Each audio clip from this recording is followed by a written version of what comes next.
Hello,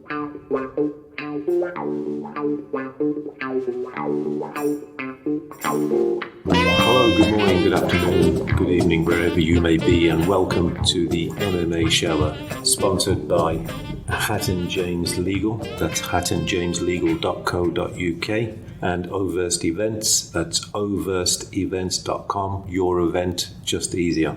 In this month's episode, we shall be previewing UFC 294. That's UFC 294, Makhachev versus Volkanovski 2. These podcast is available on SRBMedia. That's SRBmedia.co.uk. And thank you to our friends at SRB Media who make this possible.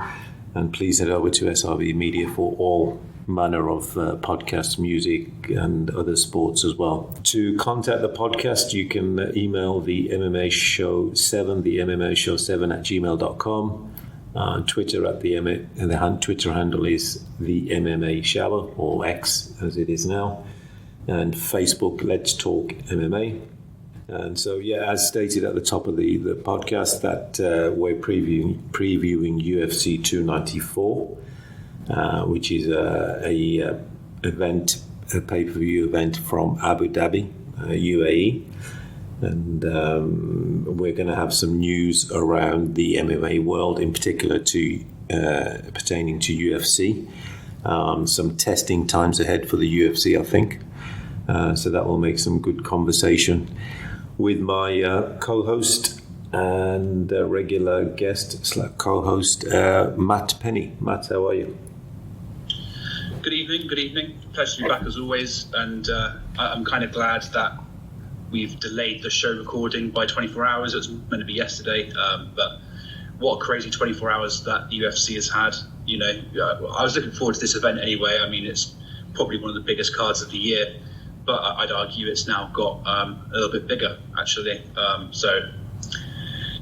Crazy 24 hours, but everything happens for a reason, and that 24 hours delay for our recording has done us good and done us favours. Yeah, absolutely. And the main card obviously has changed. Oliveira has picked up an injury, and it's now Volkanovski 2.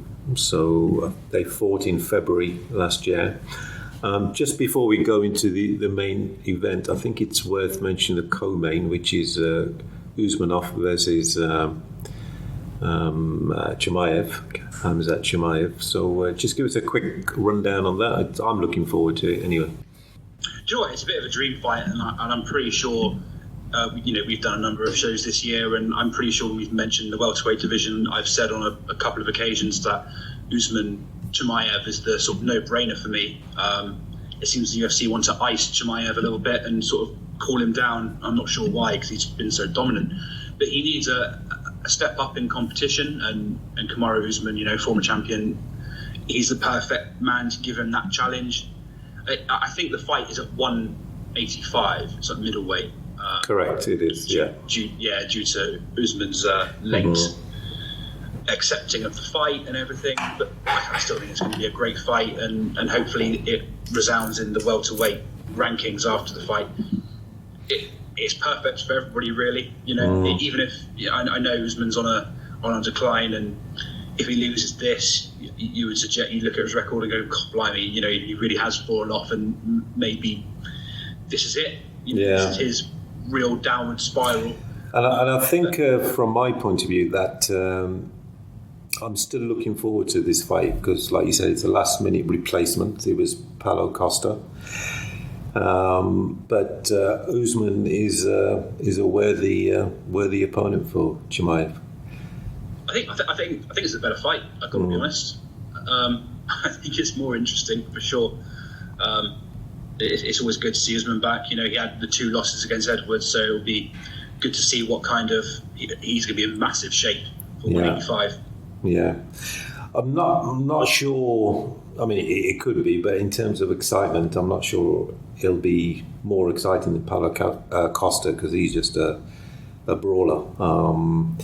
But Usman, he can obviously hit as well. And the wrestling becomes interesting, because Chimaev has very, very good wrestling, elite. I don't think it's sort of structured wrestling because he was brought up in Sweden. So, but Usman has the structured. What I mean by structured, he went to school in America and won a few national titles. I think he was Division 2, wasn't Division 1, but anyway, he had some very good credentials. And you're right about the weight. It's going to be more of a catch weight because Usman obviously walks around bigger than 185 or 70, 83 kilos, somewhere around there. But it's going to be probably more or less a catch weight, give or take 5 pounds, I think. Yeah, I think it's more equal between the two. I think you're right about the wrestling. I think Kamaru is more, as you said, American, black belt Brazilian Jiu-Jitsu, and he's got the Division 2 wrestling. But then Chimaev is a different kind of wrestling, it's a different kind of grappling, isn't it? That kind, the Correct. fighters from that part of the world is a bit more, less structured, more hectic, and sort of on the beat kind of thing. As things develop, he kind of just changes his tactics, kind of thing. Yeah. And I'm not a wrestler, so I can't say any more than that. But it's just. What a fight, and I like it a little bit more than Costa, to be honest. Even at 185, they both got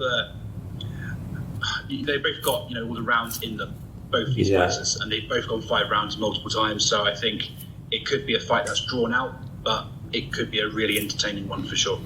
Yeah, I mean, just playing a bit of playground matchmaking or logic that I think the most sort of the fight, the preceding fight for Chimaev was it Gilbert Burns, the last fight he had?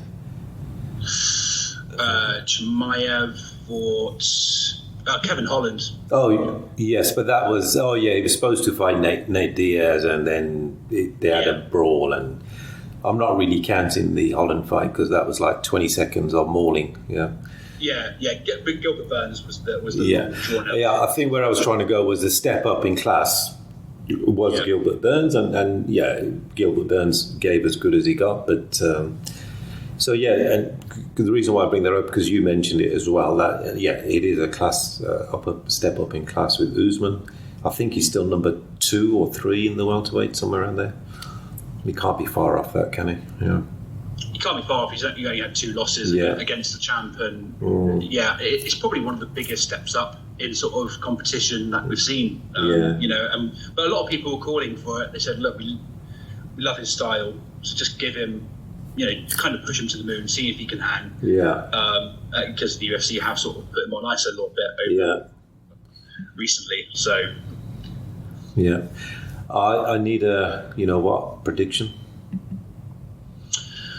I think Chimaev will win it via unanimous decision. I think it'll be very close. The thing that really swings it for me is the fact that Usman is coming in on 10 days' notice to fight.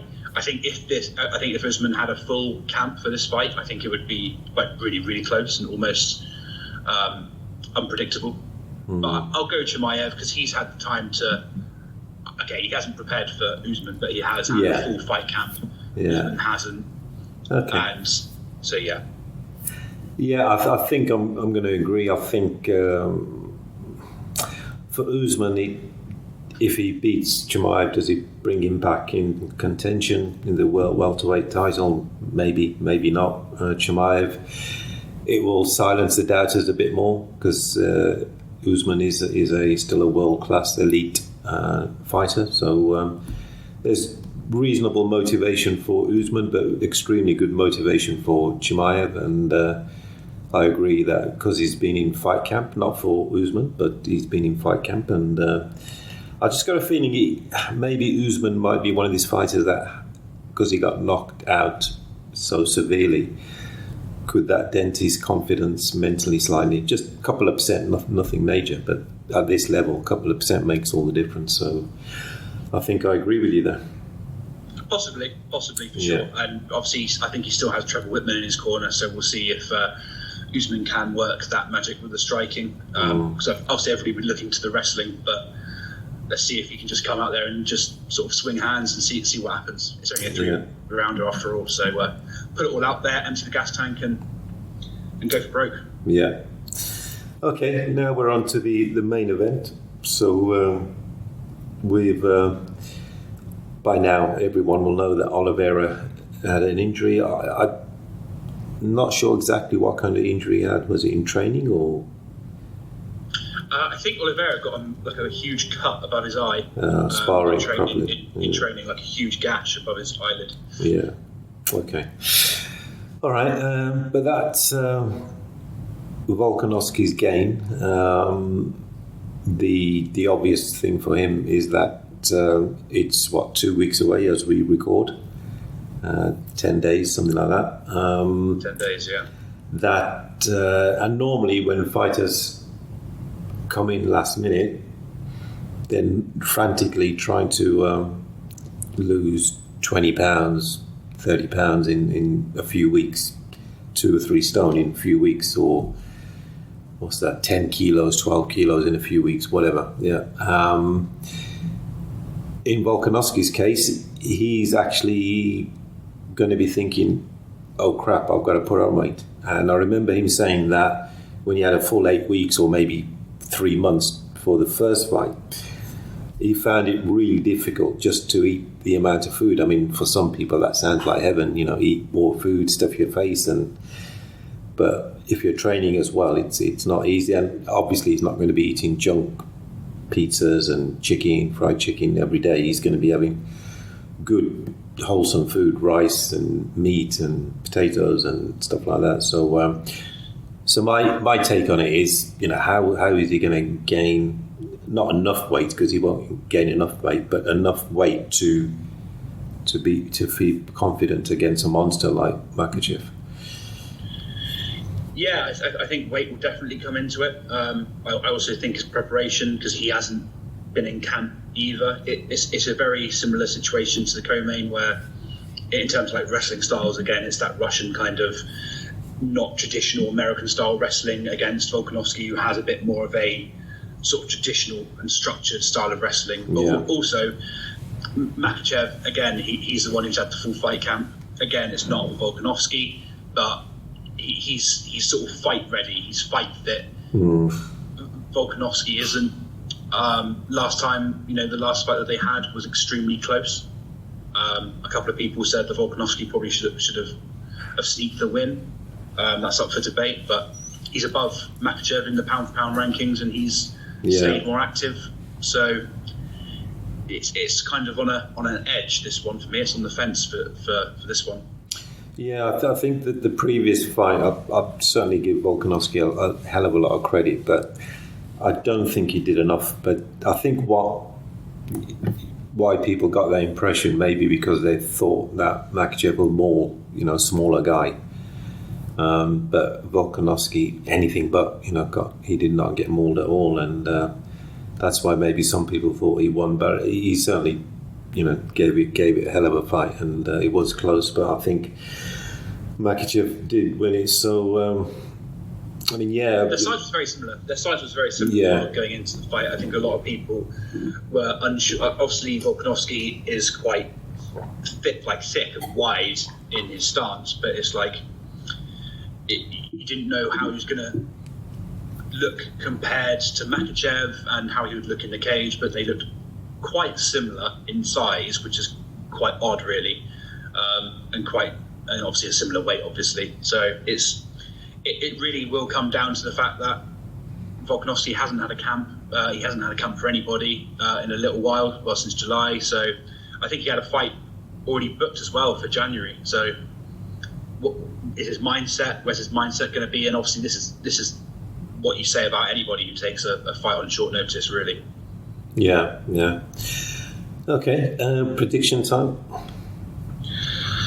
Well, this is tough, and I think I'm going to take the easy way out again and just predict Makhachev purely because he's had the full fight camp. He is fight ready. Again, it wasn't for the correct opponent, but still, he's more fight ready than Volkanovski is going to be. Even though it was incredibly close last time, I think these two are destined to fight down the line with a full camp. To be honest, I thought this was going to be one for UFC 300. I thought this would have been quite a top contender for that. But obviously, that's now not going to happen. Yeah. So I'll go Makhachev. I'll go unanimous decision again. I think it's difficult when you're looking at fights with people coming in at short notice, even though they are kind of dream fights and fights between two guys you want to see. I think it's tough to really to predict the shock winner, I think. So, yeah, Makhachev, unanimous decision win, I think. Okay. I'm going to go with the Makhachev win. No real surprise there. But I've just got a feeling that Makhachev is going to try to prove a point from the last fight. And he's going to try to submit Volkanovski. Now, I'm not saying that's easy.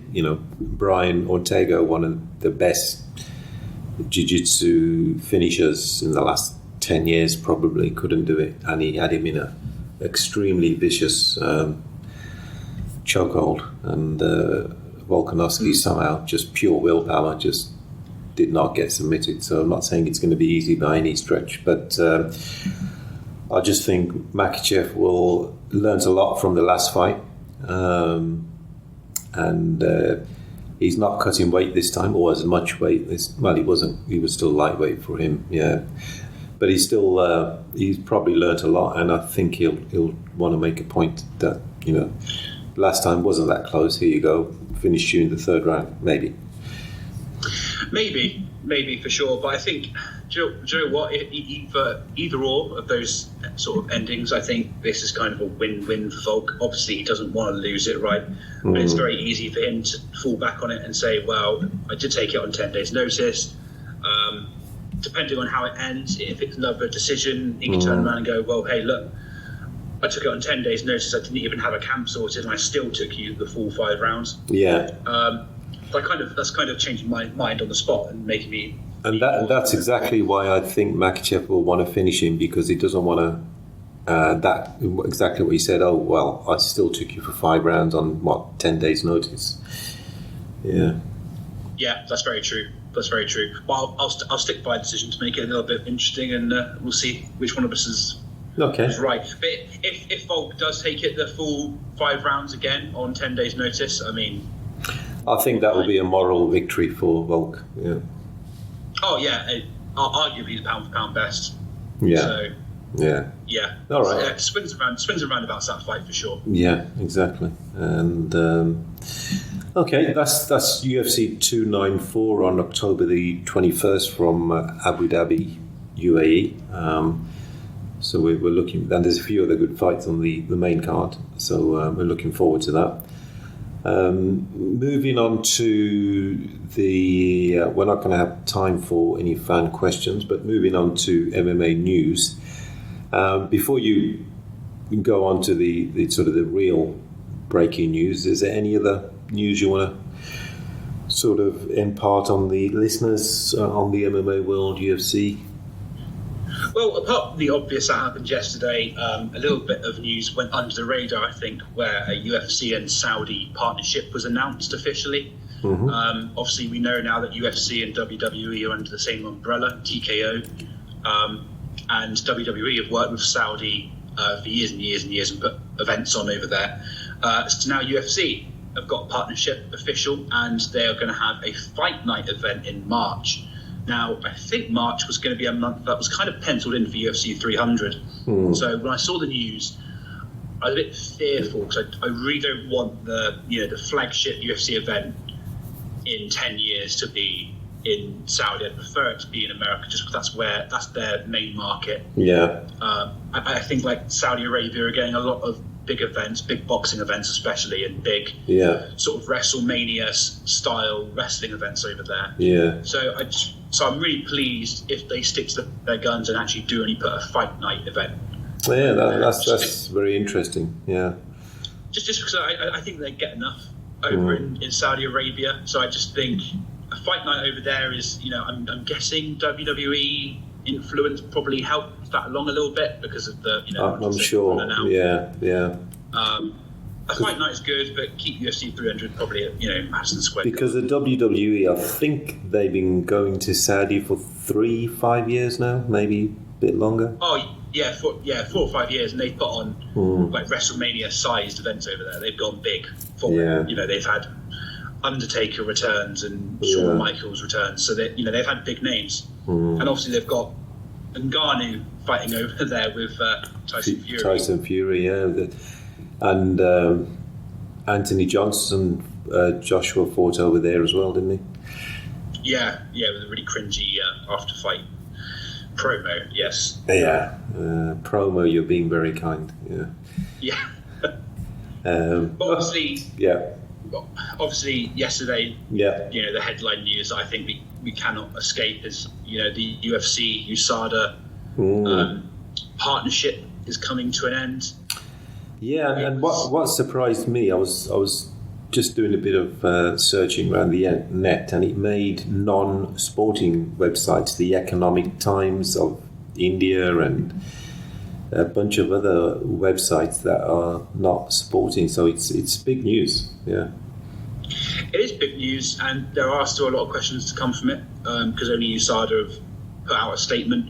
I'm surprised. And did you notice the common theme on the reason? Well, a certain gentleman. Yes. So I thought it was weird that they sort of put a lot of blame on Conor McGregor and the whole saga. I think they called it. They called it the saga, because UFC put out a little feeler saying, "Oh, maybe USADA can bend it a little bit and just get 3 positive or negative tests in, but not the 6-month thing."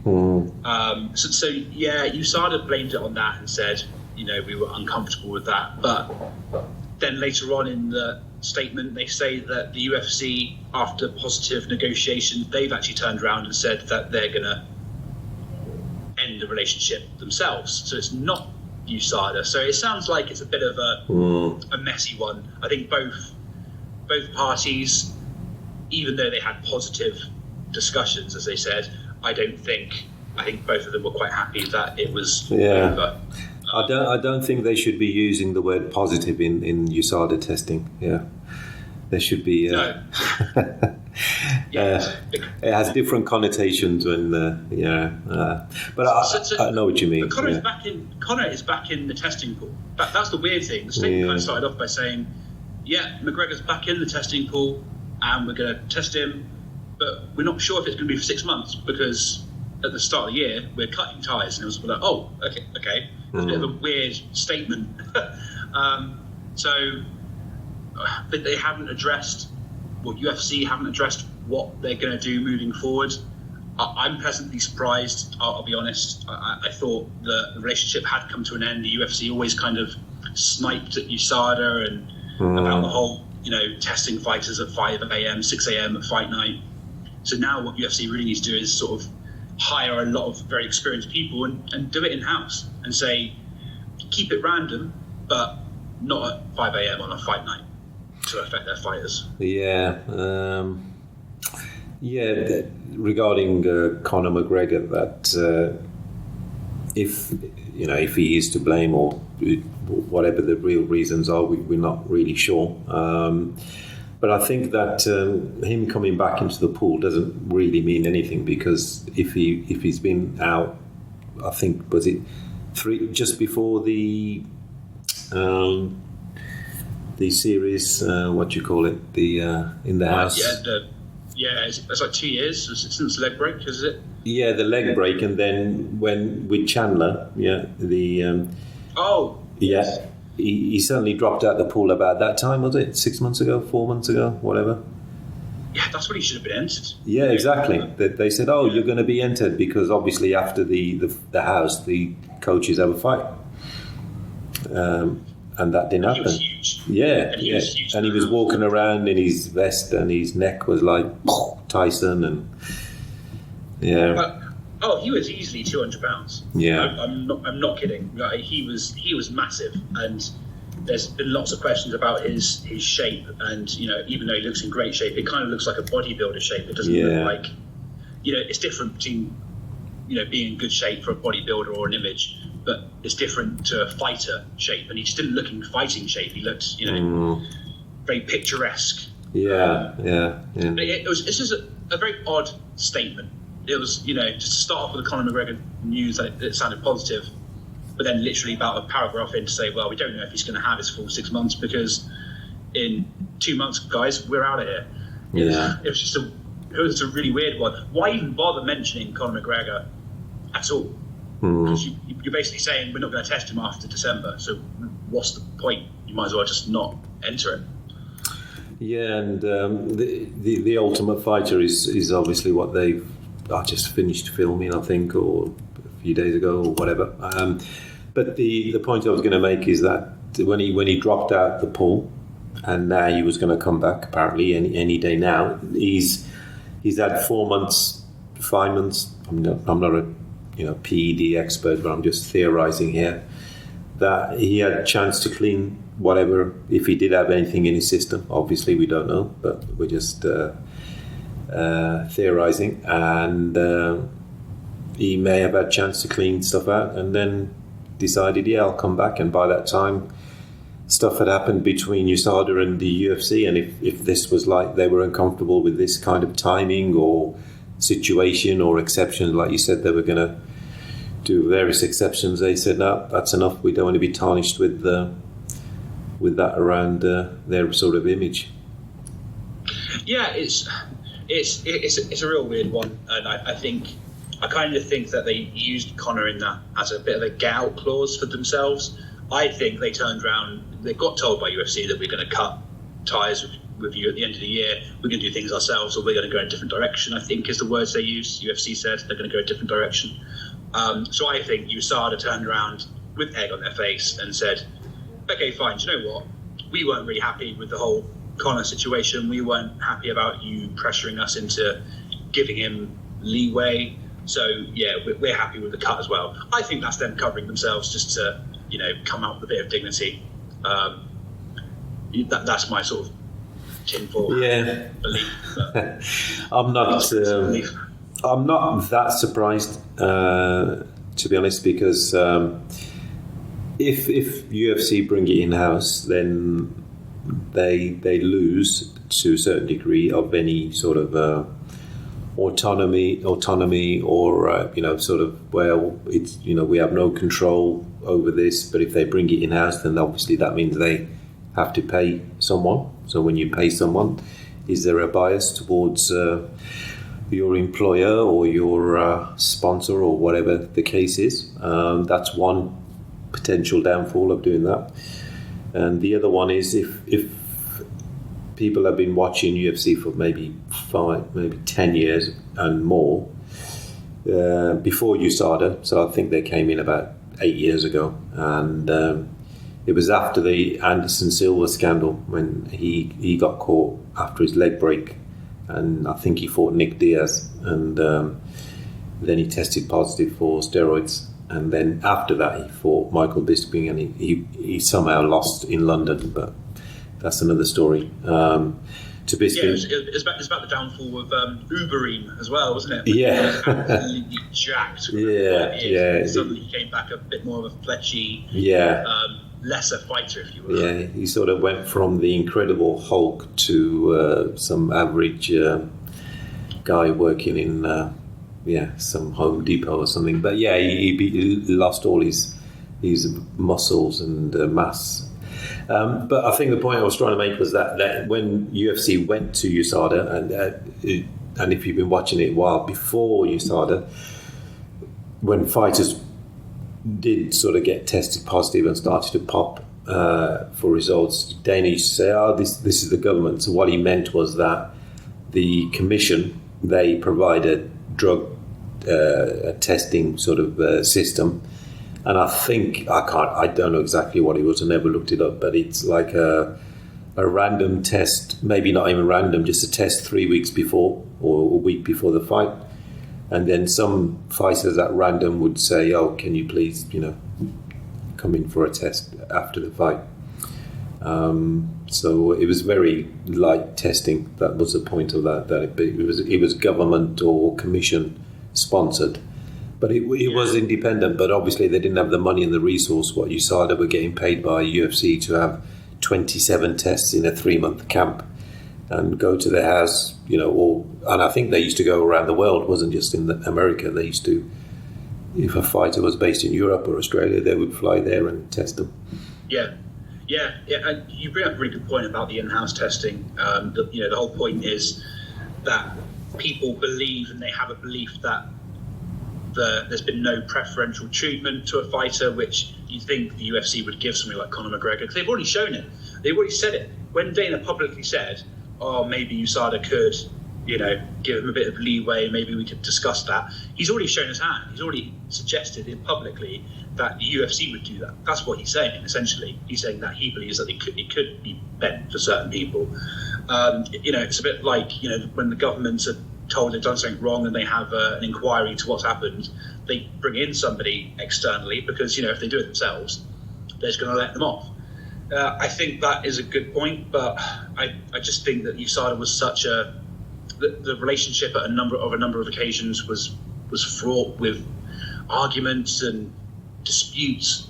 I just think maybe it would be better to be in-house, and then you could control when you test the fighters. You still want to keep it random so they don't have time to flush out their system. But of course, the other argument is just let everybody juice if they want to. That is the other argument. If you're going to do it, then do it. Yeah. And everybody has the same. That's what everybody's looking for. Essentially, is a level playing field. Yeah. If everybody's allowed to do whatever they want, then it would be. Arguably, I think the fighters would arguably say, "Well, we'll be in our absolute prime."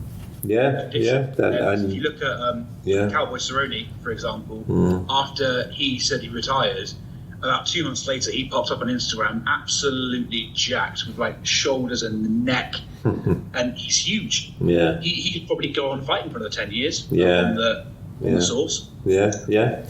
You're right. It would be a level playing field, and the fighters wouldn't be wondering if someone is on the juice or not, because it would be.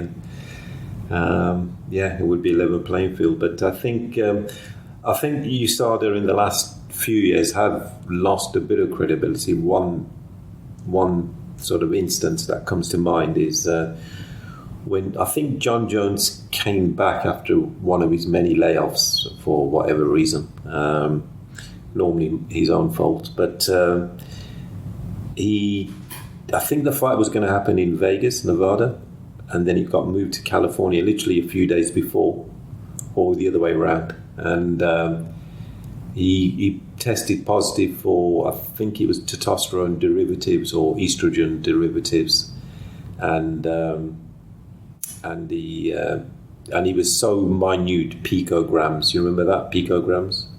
Oh, I do. John Jones. I do. And I think a pico, a millionth of a gram, or maybe a billionth of a gram, or something minute. And then and I think it was estrogen. And the reason, I think if estrogen is high, the theory is that someone is taking additional external testosterone or external hormone, that as you take more testosterone, you also build more estrogen. There's your body tries to do a balancing act. Obviously, for men, it has to be testosterone, has to be more than estrogen, which is a woman's hormone. But so that's credibility number one. There was also where they got things wrong. I think what's his name? Joel Romero. They said he tested positive, and they found out, or through investigations, it was a supplement. I think he got a big payout. I think he got a few $million. He got a massive payout. He got $20 million from it, I remember very well. And do you know what, it's funny, sorry to cut across. It's okay. It's funny you mentioned John Jones. I just wanted to jump in because it's very applicable. He's come out today with a statement, or on a podcast, I think, John Jones, saying that he wants to lobby for his no contest to be overturned against Daniel Cormier. Oh, wow. And you think, because this is quite a big rule change now for the UFC, you've got to probably go back and look at that and dive into it and go, well, what was I popped for? What were the reasons? And now that USADA are gone, that in the past could be absolutely fine now. I mean, that's quite a different playing field to play on. I don't think he'll get it overturned, but I'm not sure who decides that. I don't know if it's the governing body of that state. Is it the fighting? It could be the commission. Commission. Yeah, it could be I don't know if it was in Nevada or California. I can't remember where it was, but yeah, it'd be interesting. Yeah. But even I found a statement here on John Jones' Twitter/X. But he said, "Man, I survived USADA. First they said I was guilty of having picograms. There you go. Then they considered me innocent. Next, picograms become legal. Guess what? I'm still here. They're not." And he's kind of true. Like, it's, he can fight it, I'm sure, but we all know who won that fight. Yeah. No, that's good. Yeah, so it's going to be interesting to see what happens. The in-house, or I don't think there's the other agency is WADA, the World Anti-Doping Agency. Would UFC go there? But then that would be a similar setup to USADA. So why would they do that? So it's going to be very interesting. Yeah, but there's also VADA, which is used for boxing, voluntary. I can't remember what the name is, but I think it's voluntary something. They could do that. But then, I mean, then you've got the whole question of, well, if fighters don't voluntarily put forward for testing, then what are you trying to hide? And I think that will create more questions than provide answers. Yeah. And I remember when they bought in USADA, the UFC bought in USADA, it was 2 or 3 years before it was sold. Or maybe it was a fairly short time, couple of years. And that's, I'm not sure if Dana put it in print or I'm just doing my conspiracy theory, but it was to give the clean image to the company that bought them, the parent company, for $2 billion, or was it $4 billion, wasn't it? Yeah. 4.2, and I wouldn't be surprised, because I think Conor McGregor said he was the one who caused that sale then as well. So he seems to be everywhere, doesn't he? He seems to be causing all this UFC, big moments. You can't ignore him. No, love him or hate him, he's still a huge impact on the sport and the commercials part of it and the other part of it as well. So, and sure, there's no other news really. I'm sure there is little bits of news, but the main bit of news I pull from that is I still don't believe Conor McGregor's fighting. I'm sorry, but I don't believe it. You don't think UFC 300? I think that would be the most likely. It seems to tally up now as well. If he's entering the USADA pool now, UFC 300 would be end of March. 6 months away. Yeah, 5 months away. Yeah. I think if he does, he'll do it then. But I'm at the point where I just don't know if I believe it. We might have to do a show where we predict our UFC 300 cards. That'd be interesting. Yeah.